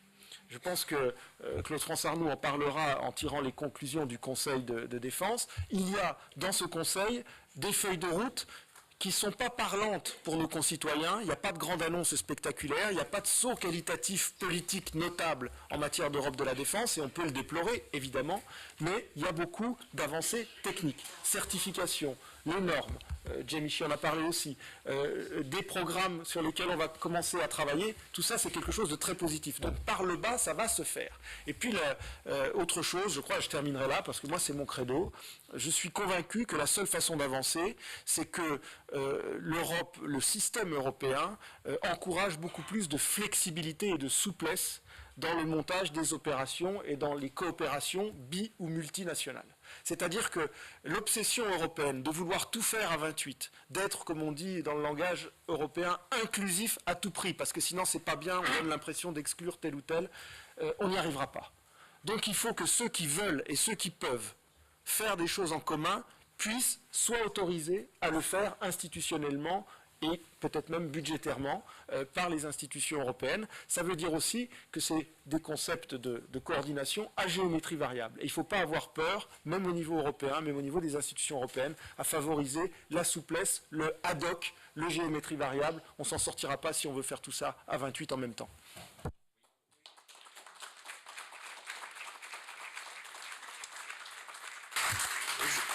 Je crois qu'il faut dans ce débat qu'on remette en question ce que disent et ce que font les dirigeants politiques. Moi, je vous donne un exemple. Un certain monsieur Cameron, qui n'a pas arrêté de nous casser les pieds, et d'ailleurs tous les pays après ont fait la même chose, « We want our money back ». Vous vous rappelez de ça? Eh bien, moi, je lis qu'aujourd'hui, monsieur Cameron vient de déclarer « Nous cherchons à obtenir de l'aide de la part de l'Union européenne à cause des inondations ». Il demande maintenant que l'Union européenne vire du budget qu'il a voulu réduire des sommes pour protéger et pour aider les agriculteurs britanniques. Il a le droit. Et puis il dit qu'il a besoin, par exemple, de l'aide des Hollandais et d'autres pour pomper l'eau, etc. C'est-à-dire que même M. Cameron, face à la réalité, il est obligé de comprendre que l'Angleterre seule n'y arrive pas et qu'il a besoin de l'Europe. Si on mettait nos dirigeants européens un peu plus devant leurs contradictions, où ils disaient la grande France, la grande Angleterre, la grande machin, et que en fait c'est pas la réalité, eh bien je crois qu'on avancerait plus rapidement dans les opérations nécessaires qu'on doit faire en commun.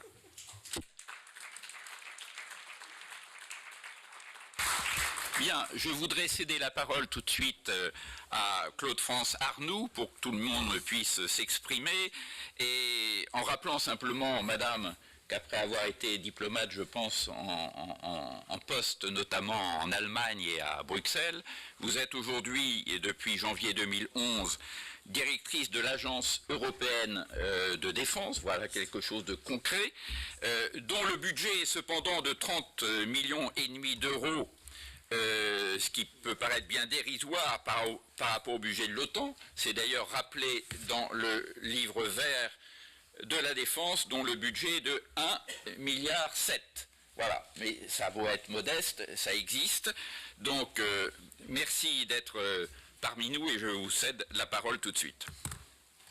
Merci pour me donner le crédit d'exister même avec 30 millions d'euros. C'est tout à fait rassurant et encourageant.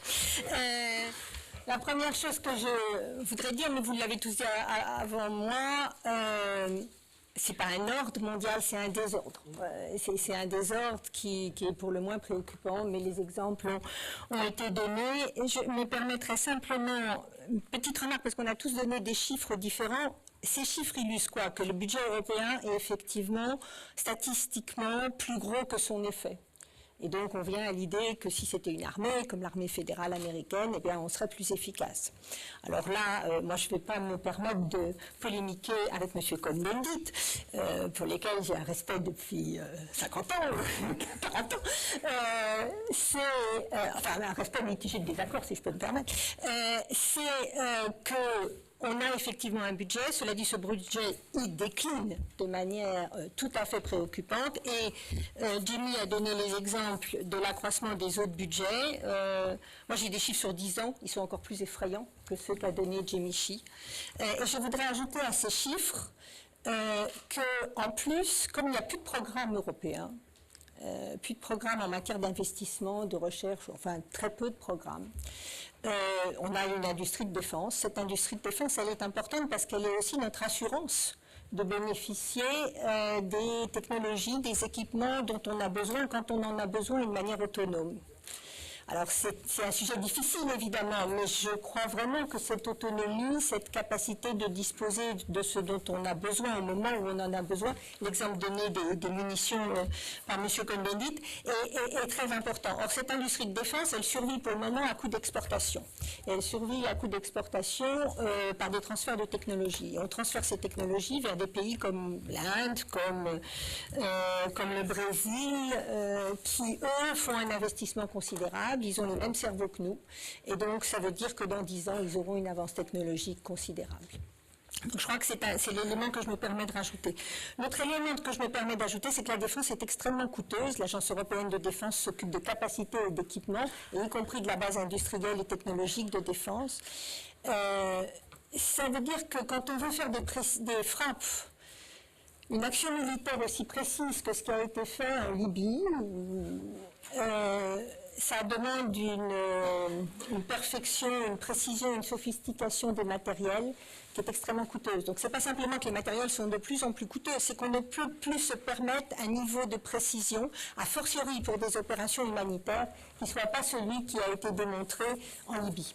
Et qui a été démontré aussi, ça c'est ce qui fait un peu mal à dire, grâce à un soutien américain qui est sur certaines capacités, comme le ravitaillement en vol, comme sur le renseignement et le ciblage de 80% ou plus selon les capacités.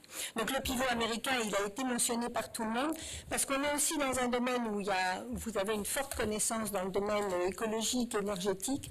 Je pense qu'il y a un élément très concret aussi dans le pivot américain, qui est la situation énergétique, c'est-à-dire une possibilité d'autonomie énergétique des États-Unis dans les années à venir venant du gaz de schiste. Alors là aussi, c'est un sujet difficile, j'en suis parfaitement consciente, j'y connais rien, donc je n'ai aucun avis sur la question, sauf que cette autonomie énergétique potentielle des États-Unis dans les années qui viennent veut dire un des intérêts de facto de zones dans lesquelles il y a un potentiel d'instabilité très très fort, et ça veut dire que si on veut répondre à cette instabilité, on sera, nous Européens, en première ligne.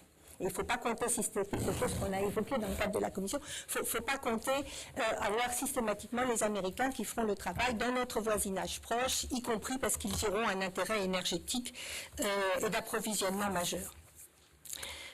Donc la conclusion unanime, c'est que, en tout cas en France, hélas pas de la même manière dans certains pays voisins, c'est qu'il faut continuer de donner une priorité à la défense. Je pense que le Conseil européen de décembre dernier a quand même été un événement important, comme l'a dit Arnaud, dans la mesure où on a quand même 28 chefs d'État et de gouvernement qui ont dit que c'était une priorité, que cette priorité devait, et qu'ils en ont discuté. Alors effectivement, finalement, le fait que M. Cameron soit là, ça fait qu'ils en ont quand même discuté. Et vraiment, et ils ont fait du drafting de la rédaction, des conclusions dans le détail. Donc en fait, ce qu'ils ont dit, normalement, ils le veulent et ils ont vraiment signé dans le détail pour ça. Ils se sont engagés à soutenir, et on a vraiment besoin d'eux, je crois, parce qu'ils ce sont des arbitrages dont eux seuls sont les maîtres, de donner une priorité à la défense, mais que ce soit fait en coopération européenne, et en jouant sur toutes les synergies qu'il peut y avoir avec les instruments de l'Union européenne, en particulier les instruments communautaires. Alors maintenant, je ne vais pas dire ce que j'avais compté dire, je voudrais juste me permettre de réagir peut-être plus à titre personnel qu'à titre d'Agence européenne de défense à ce qu'a dit Arnaud. Ça a marqué le pas, peut-être oui, d'une certaine manière, sur les opérations. Je pense que sur les capacités, on aura un gros élan, parce que justement, ce sont des choses concrètes qui suscitent moins de polémiques. Enfin, encore que ce ne soit pas simple. On a quand même parlé de drones. Et on a un engagement de 28 chefs d'État européens pour avoir, dans la décennie qui vient, une capacité européenne de drones d'observation, c'est-à-dire avec tout le potentiel à la fois militaire, à la fois civil, y compris pour la protection civile dont on a parlé avant. Mais dans le domaine des opérations, on a peut-être marqué le pas, et je suis très touchée par ce qu'a dit Arnaud sur le fait que souvent on y va peut-être juste pour mettre le drapeau. C'est peut-être pas faux, et si c'est vrai, je crois que c'est exactement ce qu'il ne faut pas faire. L'expression d'Arnaud, c'est « on arrive après la bataille, il faut arriver pour la bataille ». Je crois que les Européens ont la capacité d'arriver avant la bataille, donc il n'y a pas de bataille. Donc c'est toute l'action de prévention. Attends pour la bataille. On l'a montré dans le passé. Alors on a cité Artemis, 2003, Congo, 11 jours pour se déployer en Ituri. Et puis pendant les élections au Congo, de nouveau, un soutien demandé par les Nations Unies, les Européens ont pu venir. Et puis après la bataille, effectivement, il y a un intérêt parce qu'il faut que la bataille, qui est souvent réussie, quel que soit le cadre, amène ce qu'on a voulu, c'est-à-dire la paix, la prospérité. Sinon, c'est en quelque sorte une bataille pour rien, ou parfois même pour pire. Donc, il faut vraiment une bataille qui aboutisse à ce qu'on atteigne les faits recherchés. Je crois qu'on a les moyens pour ça, et pour ne pas être trop long, parce que je sens votre nervosité, que je comprends, c'est que il faut effectivement, on n'y arrivera pas sans, je crois que je dis la même chose qu'Arnaud, sans un fort engagement des États membres. On a parlé des pays baltes. Moi, je me rappelle les Autrichiens au Tchad. C'était loin d'être évident. On a plaisanté sur le Luxembourg. Marie-Jeanne. Le Luxembourg paye les exercices d'entraînement des pilotes d'hélicoptères dans l'Union européenne. C'est pas négligeable. Voilà. Et c'est parce que c'est une vraie volonté de travailler ensemble et de solidarité européenne. Donc, je crois que les petits pays de l'Union européenne, les plus petits pays, y compris des gros moyens, comme la Pologne, jouent le jeu. Le problème, c'est les grands pays. Et donc, on n'arrivera à rien s'il n'y a pas une capacité d'entraînement, en anglais c'est enablers, apportée par les grands pays. Ça figure dans le livre blanc français. On en a beaucoup parlé pendant la commission du livre blanc, et je crois que le rôle des grands pays, c'est d'entraîner. Alors, ce n'est pas la peine de commenter sur le Royaume-Uni. Jimmy peut le faire après s'il veut. Je ne me permettrai pas de parler de l'Allemagne. Quand même, si je peux me permettre, tout le monde a été impressionné par le discours de M. Gauck. Alors, oui, peu importe, je comprends le débat allemand. Simplement, ce qui est peut-être intéressant, c'est de voir comment il a été perçu par tous les autres. C'est-à-dire que l'Allemagne dit qu'elle ne peut pas ne pas s'intéresser. Bon. Et donc, il nous faut que les trois pays, l'Allemagne, la France, et si possible, ou même, enfin, il faut être clair, le Royaume-Uni jouent leur jeu d'entraînement. Et là, ça permet vraiment d'assurer ce que les militaires, si je peux me permettre, général, appellent le haut du spectre, que seuls les gros pays peuvent apporter, les capacités d'entrée en premier, les capacités de renseignement, les capacités de ravitaillement en vol.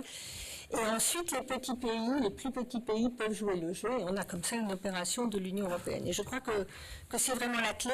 Tout à fait d'accord avec ce qu'a dit Arnaud Danjean sur le fait qu'il faut être flexible et faire, en attendant l'armée européenne dans 30 ans, c'est-à-dire un chef des armées, comme l'a dit d'ailleurs, comme vous l'avez dit vous-même, en attendant d'être aussi flexible que possible. Alors là, ça me permet de venir quelques secondes à l'Agence européenne de défense. Elle a été faite pour ça. C'est-à-dire pour soutenir les États membres dans leur capacité militaire, donc pour pouvoir avoir les capacités d'agir, ce qui est quand même maintenant très largement le point, le sujet sur la table, avoir les capacités pour agir. On a énormément de mal, que ce soit dans le cadre de l'OTAN, dans le cadre de l'Union européenne, à faire la génération de force, à la fois parce qu'il n'y a pas et parce qu'on ne veut pas, il y a les deux éléments. Et donc de travailler, et c'est ce qu'on a reçu comme mandat du Conseil européen, sur des programmes très concrets. J'ai cité les drones, il y a le ravitaillement en vol, il y a la cyberdéfense, il y a l'espace, et on y ajoutera la sécurité maritime dans les semaines qui viennent. Et puis de travailler sur ces éléments très très techniques que je ne vais pas développer ici, mais qui ont été mentionnés, la certification, tout ce qui permet d'être plus interopérable, de déployer plus vite et avec des coûts réduits. Donc, on a ces mandats, il faut le faire. En conclusion, moi je crains beaucoup, je partage complètement la crainte qui a été exprimée, c'est qu'aucun Européen ne soit membre du G8. Et je crois qu'en effet, ça veut dire qu'une puissance ni morale, ni commerciale, ni pour notre situation économique. Donc on a peu de temps et on voit le débat allemand, il est vu de l'extérieur prometteur, ça va peut-être prendre du temps, donc il reste la France. Et pour moi, ce qui déterminera les chances de l'Europe de la défense, c'est l'engagement de la France, à la fois opérationnel. Quand on dit que l'Europe n'était pas au rendez-vous, je ne vais pas être polémique, mais parfois il n'y a pas eu de rendez-vous. Et c'est pour ça que l'Europe n'était pas au rendez-vous. Donc il faut donner rendez-vous à l'Europe, il faut la mettre en mesure d'agir. Et je crois, comme a fait allusion Arnaud, qu'il y a des dispositions dans le traité qui permettent de le faire. Et qui permettent de confier à un petit nombre d'États membres la mise en place d'une opération et de leur donner les mains libres, avec en même temps les exigences qu'on peut avoir quand c'est dans un cadre européen.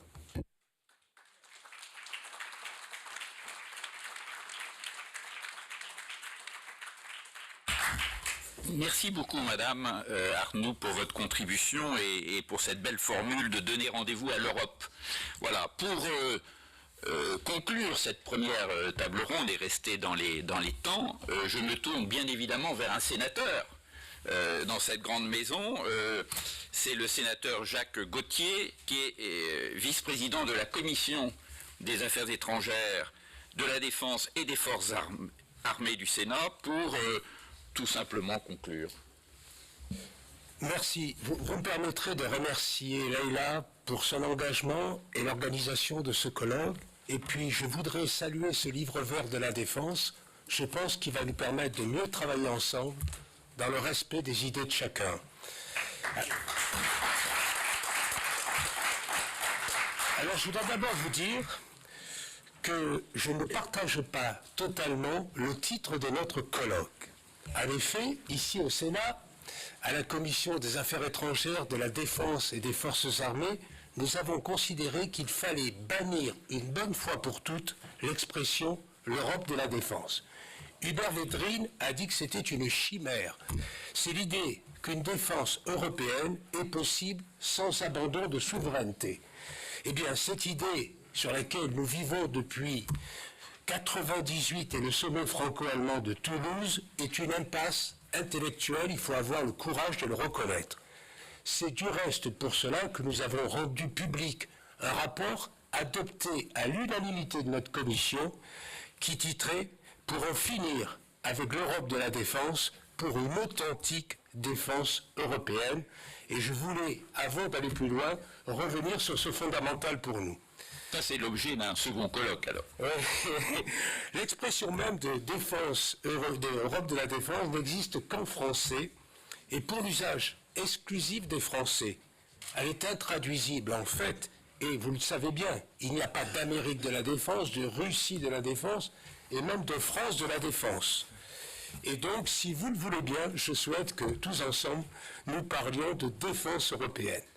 Alors, c'est quoi cette défense européenne? C'est ce qu'on essaie de définir depuis ce matin. Alors, ce n'est pas la défense de l'Europe, c'est-à-dire la défense du territoire géographique de l'Europe, car, cela a été dit par le secrétaire général adjoint, pour la quasi-totalité des États européens, c'est l'OTAN qui s'en charge. Et je vous souhaite la bienvenue à Paris, cher ami.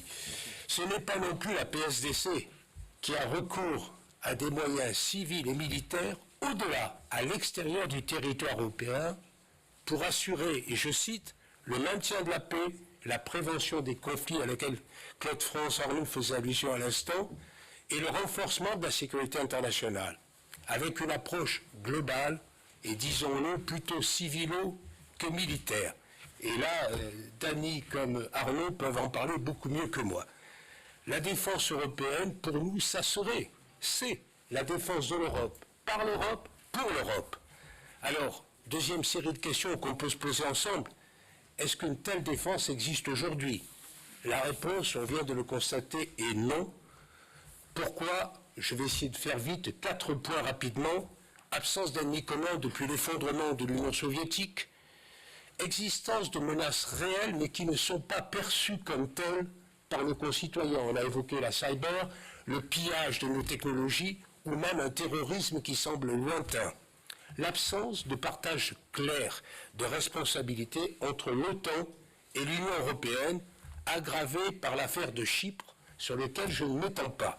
Et puis, cela a été dit plusieurs fois, crise économique et budgétaire que nous subissons tous depuis 2008. Mais je veux, me tournant vers ma voisine, dire que ce qui a été fait n'est pas négligeable. Atalanta, EUTM, le GAE, EATC, l'AED, l'OCAR, l'A400M ou l'NBDA, et je suppose que tout ce que vient de nous dire Claude-France Arnoult montre bien qu'on a déjà travaillé et qu'on a la volonté de continuer ensemble. Alors, est-ce que cette défense européenne est nécessaire? Et si oui, que faut-il faire pour essayer de dépasser un colonne et y arriver? Je crois que la réponse est oui, et que cette défense est même indispensable. Je ne connais pas d'exemple dans l'histoire d'une puissance économique qui ait survécu durablement sans forces armées. Le fait tout simple d'avoir un gros bâton nous dispense d'élever la voix. Bientôt, et cela a été avancé, l'Europe ne représentera plus que 5% de la population mondiale. Comment espérer compter si nous ne sommes pas capables de nous défendre, de défendre les valeurs que nous incarnons, de défendre nos ressortissants dans le monde, et je dirais, ce n'est pas une honte de le dire, de défendre nos intérêts européens. Alors comment arriver à cette défense européenne dont nous parlons depuis ce matin? Et je crois qu'il faut avoir le courage de chercher la vérité et de la dire. Il n'y aura pas de défense européenne sans Europe tout court. Il n'y aura pas de défense européenne sans un État européen. Ça peut paraître fou ou provocateur. Eh bien, comme disait Steve Jobs, soyons fous. Ce sont ceux qui sont assez fous pour croire qu'ils vont changer le monde qui peuvent le changer vraiment. Pour que l'Europe se dote d'une authentique défense européenne que Dany appelle de ses voeux, il faudrait qu'elle se dote d'une instance d'arbitrage capable de trancher non pas à l'unanimité, mais à la majorité. La politique des petits pas ne mène nulle part, car, et je voudrais insister là-dessus, il n'y a pas de continuum avec l'intergouvernemental dans lequel nous vivons aujourd'hui et le fédéralisme, pas plus qu'il n'y a de continuum entre la bougie et l'ampoule électrique. Ce n'est pas en empilant des briques, même si elles sont utiles, que l'on bâtit une cathédrale. Il faut une vision, il faut un plan, il faut un architecte. Alors est-ce que c'est irréaliste de dire cela? Je ne le crois pas, et je rebondis sur ce que disait Arnaud, il existe une solution. C'est la même que l'Europe a utilisée chaque fois qu'elle a été, dans sa progression, confrontée à un problème de souveraineté d'un État. C'est ce qu'on a appelé les groupes pionniers. Cela s'est fait avec l'euro, cela s'est fait avec les frontières. Si nous voulons, nous pouvons le faire avec l'Europe pour la défense. Le problème, c'est qu'en matière de défense, il y a 4 États principaux qui comptent vraiment. Le Royaume-Uni, notamment pour le volet opérationnel. L'Allemagne, compte tenu de son poids économique et financier. L'Italie, avec son aspect industriel. C'est donc avec cela et la France qu'il faut construire ce groupe pionnier et agréger autour du groupe. Alors, est-ce que c'est facile? Non, je dirais même bien au contraire. Les Britanniques, on vient de l'entendre, veulent bien de la défense, mais pas de l'Europe. Les Allemands voudraient bien de l'Europe sans la défense. Quant aux Italiens, ils sont comme nous, on se demande toujours ce qu'ils veulent faire. N'oublions pas une chose, c'est que quand on regarde à la fin, lorsqu'il s'agit de construire des missiles, des satellites ou des frégates, les Français et les Italiens sont souvent ensemble réunis. Et puis, il ne faut pas oublier les autres pays. La Pologne qui a des capacités énormes et une volonté d'avancer. L'Espagne qui a développé un savoir-faire dans le domaine aéronautique. Les pays nordiques avec une tradition guerrière et des compétences industrielles. Les Baltes et leur connaissance en matière de cyber. Les Belges et Néerlandais qui ont des atouts à faire valoir. Tout cela prouve qu'il faut avancer. Et moi, je vous proposerai que le train de la défense européenne quitte la gare. Que nous soyons 2 ou 3 à bord, il doit quitter la gare. Les autres embarqueront quand ils le voudront. C'est difficile, c'est vrai, mais c'est justement parce que c'est difficile qu'il ne faut pas renoncer. Nous n'avons pas d'autre choix. Et comme l'avait dit Benjamin Franklin aux colonies américaines, join or die, si nous ne faisons pas l'union, ce sera notre fin programmée. Je vous remercie.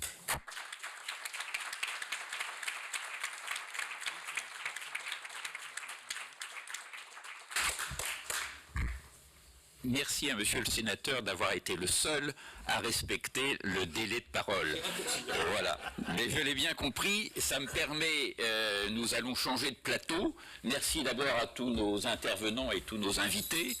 Je crois que les débats ont déjà été nourris. Nous allons tout de suite changer de plateau et je vais céder mes fonctions d'animateur, modérateur à mon ami et confrère Vincent Hervouette pour animer la deuxième table ronde qui s'enchaîne immédiatement.